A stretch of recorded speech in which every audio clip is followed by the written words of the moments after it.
Bien, bonjour à toutes et à tous. Effectivement, comme le faisait remarquer un de vos confrères, il fait chaud, il fait très chaud et c'est un sujet éminemment politique et vous vous en doutez, pour le groupe écologiste et social, c'est un sujet central.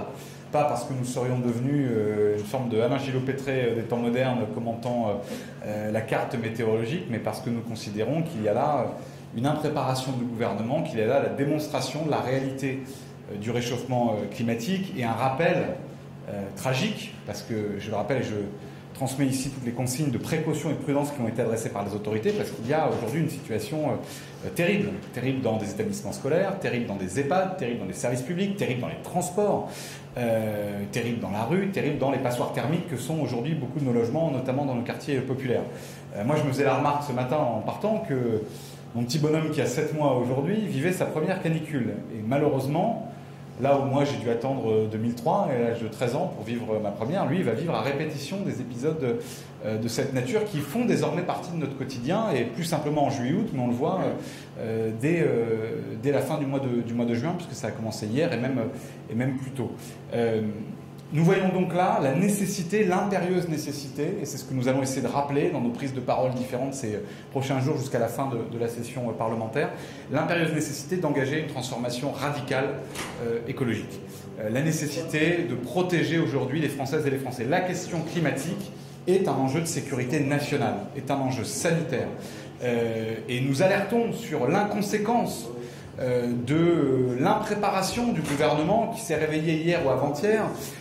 On voit la situation dans les écoles, je le disais, on voit la situation partout, et on voit des choix, des orientations politiques, parce qu'il y a la gestion de crise, ça c'est une responsabilité gouvernementale, il y aurait beaucoup à dire sur l'impréparation de cet épisode, mais il y a aussi des choix politiques majeurs, à la fois pour limiter l'impact du réchauffement climatique, mais aussi pour en attaquer les causes. Et de ce point de vue-là, les reculs auxquels nous assistons dans cette Assemblée depuis plusieurs semaines, et je vous parlerai ensuite de la loi Duplomb, qui est une loi portée par un climato-sceptique et qui, on l'a vu dans les débats parlementaires, reprend tous les argumentaires des climato-sceptiques, des climato-négationnistes, appelez-les comme vous voulez. Tout ça, tout ce qui ne nous permet pas d'avancer déjà, en réalité, implique des reculs, et tout ce qui nous fait reculer est criminel. Et je le dis parce que j'en viens sur la loi Duplomb. Pardonnez l'image, elle est peut-être un peu forte. Jadis, il fallait 12 personnes dans une salle obscure d'un tribunal pour condamner quelqu'un à mort. Aujourd'hui, il faut 14 parlementaires, 7 députés, 7 sénateurs, au fond d'une salle obscure du Sénat ou de l'Assemblée nationale, pour décider concrètement, par l'usage d'un certain nombre de pesticides, par des mesures dramatiques en matière de santé publique, de décider, de décréter la mort d'une partie de notre biodiversité, du vivant, et la diffusion d'un certain nombre de cancers et de substances toxiques qui vont affecter notre santé, la santé publique, celle de nos enfants, celle de nos familles, de nos proches et nous-mêmes. C'est affligeant. Et que nous en soyons arrivés là, alors qu'on nous avait dit que la cause du climat serait une grande cause, que le 21e siècle serait celui de l'écologie ou ne serait pas, je crois que c'est le président de la République qui disait ça, et bien concrètement, ici à l'Assemblée nationale, nous assistons, et nous vous le rappelons malheureusement chaque mardi, à des reculs successifs, et donc naturellement nous les combattrons. J'en ai fini là pour l'introduction, j'imagine que vous aurez des questions sur tout un tas d'autres sujets, mais je voulais commencer par ce sujet qui, de fait, par la chaleur qu'il fait dans cette pièce, nous montre sa bouillante actualité. Est-ce que vous avez des questions sur tout sujet que vous jugez utile? Voilà, j'imagine bien que ça allait arriver. Eh bien, la motion de censure, comme vous le savez, nous la soutenons, nous la voterons. Nous espérons ce soir avoir un changement de gouvernement. Nous constatons la duplicité du Rassemblement national. Mais sommes-nous surpris? Absolument pas, parce que pendant la campagne des élections législatives, il y a un an, pratiquement jour pour jour, Monsieur Bardella a fait le choix, avec Mme Le Pen, de s'allier à Monsieur Ciotti, qui prône la retraite à 67 ans. Et puis on a vu dans la campagne que c'était pas clair, la question de l'abrogation. Donc quand c'est flou, il y a Bayrou, mais il y a aussi le RN. Désolé, je trouve pas de rime en ou. Et nous avons vu là, concrètement, le Rassemblement national, en choisissant de ne pas voter la censure sur cette question de la réforme des retraites, montrer qu'au fond, son projet, c'est la préservation de l'héritage antisocial d'Emmanuel Macron, et c'est la retraite à 67 ans portée avec M. Ciotti. Nous sommes fidèles à l'engagement que nous avons pris devant les Françaises et les Français, celui de revenir sur cette mesure d'âge, d'abroger la retraite à 64 ans. C'est ce qui nous a amené à siéger ici, hein. Ça a été un moteur puissant de mobilisation à l'occasion des élections, et c'est ce qui explique la sanction dure, pour autre chose, mais le rejet très dur à l'égard du président de la République et du bloc macroniste. Et donc nous serons fidèles à cela en votant cette abrogation. On voit le Premier ministre s'agiter depuis l'échec de ce conclave, essayer de gagner du temps, mais à chaque fois qu'il veut gagner du temps pour lui-même, il en fait perdre à la France. Nous considérons que nous avons assez perdu de temps, qu'il est temps que ce gouvernement tombe, et nous appelons évidemment à ce qu'il soit remplacé par un gouvernement qui serait représenté par ce qui est la majorité relative ici à l'Assemblée nationale depuis 1 an maintenant, le nouveau Front populaire, avec toutes les difficultés que ça comporte, mais en tout cas nous sommes une fois de plus prêts et disposés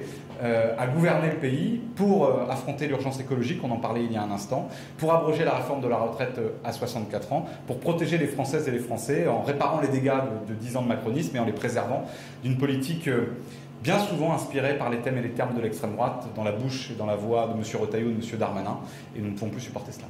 Mais est-ce que c'est opportun de la faire maintenant et de ne pas attendre, par exemple, le vote du budget? Vous savez, nous avons plein de raisons de censurer ce gouvernement. Là, le Premier ministre avait lui-même fixé l'échéance du conclave sur les retraites. Pas nous qui l'avons forcé. Il avait dit, permettez-moi de gagner du temps, on va voir ce que donne ce conclave. Ce conclave n'a rien donné. Voilà. Donc, nous déposons la motion de censure quand le verdict du conclave est tombé. Mais vous savez, nous avions déposé une motion de censure dès la nomination de François Bayrou, considérant qu'il était illégitime que quand les Françaises et les Français votent à 3 reprises successives, européennes, premier tour et second tour des législatives, pour dire dehors les macronistes, et qui se retrouvent avec le premier des macronistes, qui est François Bayrou, dont le programme politique, en fait, c'est le bilan d'Emmanuel Macron, rien que le bilan d'Emmanuel Macron, tout le bilan d'Emmanuel Macron. Bon, donc nous avons évidemment une volonté de le censurer, le plus tôt sera le mieux. Puis il y a tout un tas de raisons annexes, évidemment, qui font que tous les jours on se lève en ayant envie de censurer ce gouvernement. Quand j'entends M. Retailleau ce matin à la radio nier la réalité des violences policières, du poison du racisme dans la société, quand je le vois il y a quelques jours tourner en ridicule celles et ceux qui combattent le racisme dans notre société, je me dis que je fais œuvre utile, non seulement pour les questions sociales et la question des retraites, mais aussi pour les questions républicaines en votant la censure cet après-midi.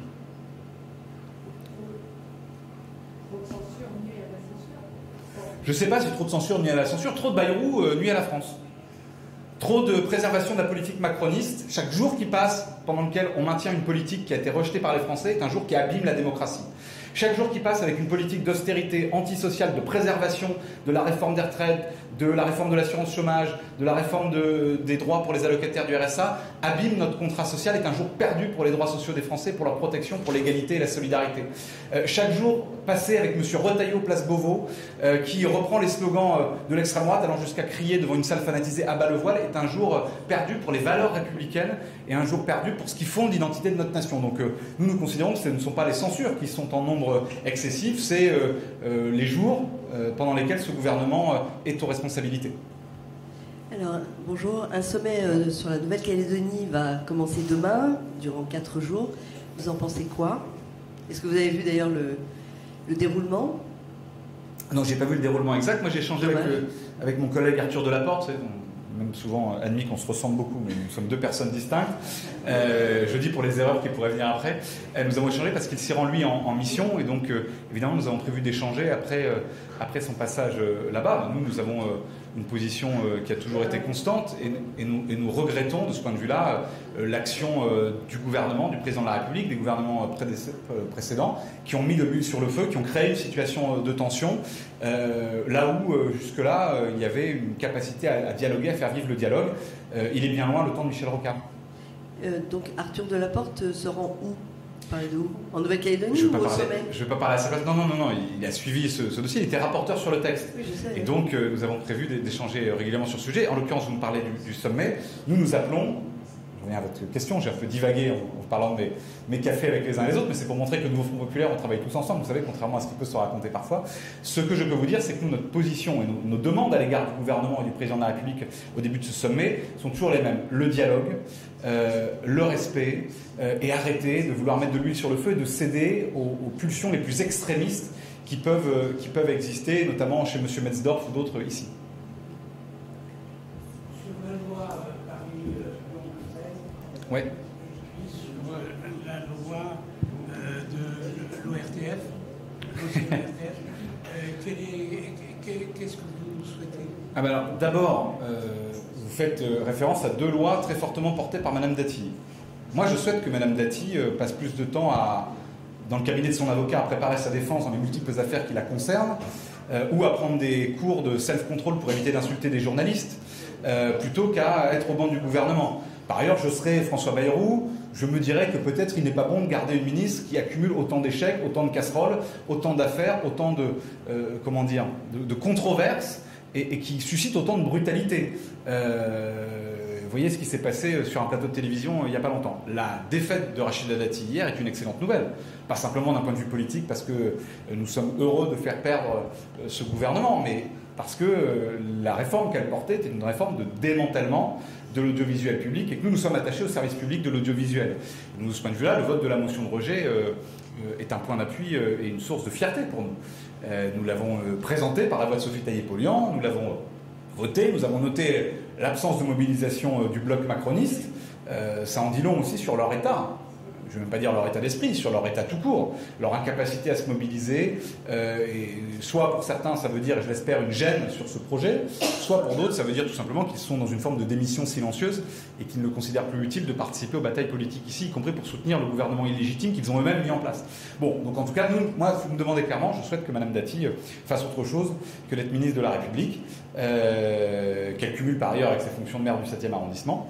Et que voilà, et par ailleurs, le nombre d'affaires dans lesquelles elle est citée, qui sont des affaires qui mettent en cause la morale, la probité, ne sont pas de nature à restaurer la confiance entre nos concitoyens et les institutions. Le fait qu'elle s'en prenne à l'audiovisuel public, qui est quand même un patrimoine commun, qui est quand même quelque chose qui nous a aidé à grandir, qui nous aide à nous informer, qui nous aide à comprendre le monde, qui est précieux. Regardez ce qui se passe partout dans le monde. Les régimes illibéraux, ils commencent souvent d'ailleurs par une mainmise, par une atteinte aux médias, à la liberté d'informer, à la liberté éditoriale. Bon, nous voulons éviter cela. Or, nous constatons trop souvent que Mme Dati et ses amis, M. Macron, M. Bayrou, les macronistes, préparent une espèce de tournant illibéral, de ce point de vue-là, fortement soutenu par l'extrême droite, qui, elle, ne fait pas mystère de sa haine et de sa détestation pour tous les services publics, et singulièrement pour le service public de l'audiovisuel. Clément Perrault pour la chaîne parlementaire. Vous avez dit à l'instant que le nouveau Front populaire était prêt à gouverner, mais avec quel Premier ministre? Il y avait eu il y a un an le nom de Lucie Castet, puis il y a une semaine, Mathilde Panot, à cette même place, nous expliquait qu'il n'en était plus question en raison de ses liens avec Marine Tondelier. Alors on en est où là-dessus? Moi je suis porte-parole d'un groupe parlementaire, je ne suis pas ici porte-parole des partis qui composent le NFP, je suis attaché à ce que chacun joue son rôle. Si le gouvernement Bayrou venait à tomber ce soir, ce que j'espère, ce que je souhaite, je ne vois pas comment nous ne serions pas fidèles à la promesse que nous avons de transformer ce pays, de changer la vie des gens, de répondre à leurs aspirations du quotidien et préparer l'avenir de nos enfants. Et donc nous aurions naturellement, en tout cas c'est notre souhait à nous, une proposition, nous celle de Lucie Castet nous convient. Évidemment, elle a été notre incarnation il y a un an. Après, il y a une discussion, et moi je ne peux pas parler évidemment à la place des autres, je ne me le permettrai pas. Ce qui est certain, c'est qu'il y a une urgence à ce qu'une autre politique soit menée dans ce pays. Et moi je suis persuadé que comme nous l'avons été au soir de la dissolution, nous serons, si les circonstances historiques se présentaient devant nous plus tôt que prévu, capables de relever ces défis-là. Bonjour, Stéphanie Le Rouge de l'AFP. Vous avez évoqué la proposition de loi audiovisuelle. Le cabinet de Madame Dati n'avait pas l'air particulièrement chagriné du vote d'hier, qui va permettre en fait d'aller plus vite. Est-ce que ça pourrait délibérer, selon vous, le vote de cette motion de rejet, puisque, comme vous l'avez dit vous-même, les troupes macronistes étaient très absentes? Bon, visiblement, Mme Dati est une récidiviste. Elle a subi des échecs nombreux et elle propose à nouveau, si je comprends bien ce que vous rapportez, dont je n'ai pas eu information, elle propose de persévérer dans cet acharnement contre l'audiovisuel public. Eh bien, nous avons obtenu une victoire hier, nous en obtiendrons d'autres, évidemment, par notre mobilisation, en soutien, évidemment, d'abord à celles et ceux qui font vivre le service de l'audiovisuel public, à celles et ceux qui sont les téléspectateurs, les usagers du service public. Nous ne doutons pas que nous arriverons à l'emporter une fois de plus. Et encore une fois, si nous parvenons à faire tomber ce gouvernement, eh bien, nous n'aurons plus de sujet avec cette proposition de réforme. En tout cas, sur la procédure, ce n'est pas une procédure accélérée, donc il me semble que c'est quand même plus compliqué que ça pour elle de passer en force. En tout cas, d'ici l'été, ce sera impossible. Dernière question. Je voudrais juste revenir sur l'écologie. On voit des débats sur des solutions très court-termistes, notamment avec la climatisation qui revient, plutôt que sur des solutions long terme. Est-ce que vous n'avez pas un peu l'impression de perdre la bataille des idées, ou en tout cas de la laisser s'échapper, alors même qu'une telle vague de canicule aussitôt, ça devrait profiter à justement parler long terme, parler rénovation, etc. Enfin, profiter, je ne sais pas, on ne parle pas de part de marché électorale. L'enjeu écologique, le climat, la biodiversité, la qualité de l'air, de l'eau, de ce qu'on mange, c'est un enjeu existentiel. pour notre santé, pour celle de nos enfants, pour l'habitabilité de notre pays et de la planète Terre. Donc on n'est pas dans des calculs cyniques de profitabilité. Simplement, je constate, on l'a vu sur les ZFE, on l'a vu sur le ZAN, on l'a vu sur un certain nombre de choses ici, que quand ce ne sont pas les écologistes qui font de l'écologie, ça donne soit des demi-mesures qui ne vont pas assez loin, soit des reculs francs et massifs contre les quelques protections environnementales des Françaises et des Français. Donc au contraire, ce qui se passe là nous renforce dans notre volonté de combattre et de ne pas mettre dans notre poche nos convictions écologistes, nos propositions qui sont fortes, qui sont audacieuses. On a, vous savez, le concours Lépine chaque année de ceux qui repeignent la façade en vert. Hein, là il fait chaud, donc vous avez tout le monde se découvre une âme écolo. Puis la semaine prochaine il fait 22 degrés, plus personne n'en parlera. Nous c'est notre constance. On en parle, on en parlera toujours et on se battra. Et si ça progresse dans les consciences, tant mieux, c'est pour ça qu'on se bat. Merci à vous.